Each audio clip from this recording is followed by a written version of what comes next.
বন্ধুরা দেখতে পাচ্ছ আমরা শিব চতুর্দশী করতে যাচ্ছি, মা আর আমি।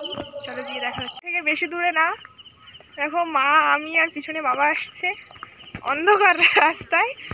দেখো বন্ধুরা, আমরা যেখানে শিব চতুর্দশী করতে এসেছি তার পাশেই মানে বিশ্বরূপ মেলা হচ্ছে।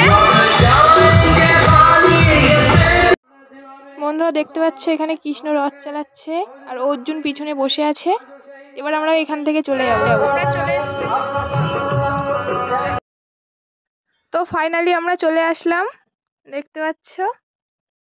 তো আজকে আমাকে শাড়ি পরে কেমন লাগছে সবাই কমেন্টে জানাবে। দেখো আমরা এসে ফল কেটে নিচ্ছি,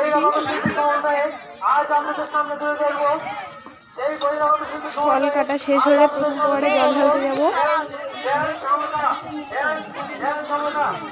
ওদিকে ঠাকুর মশাই মন্ত্র পড়া শুরু করে দিয়েছে, দেখো জল ঢালা হচ্ছে।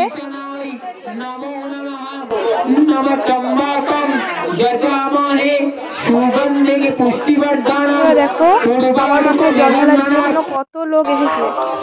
এখানে আমার দাদা চলে এসেছিল, তারপরে তো দাদার আজকে প্রোগ্রাম ছিল, ও চলে এসছে আমার সাথে দেখা করতে আসলো। ও বাড়ি চলে যাবে, আমরা থাকবো। তো দাদা এসেছে জন্য দাদার কাছ থেকে কটা ফটো তুলে নিলাম। ফটোগুলো কেমন হয়েছে কমেন্টে জানাতে ভুলবেন না। আবারও দেখা হচ্ছে নতুন কোনো ভিডিও নিয়ে, ততক্ষণের জন্য বাই বাই।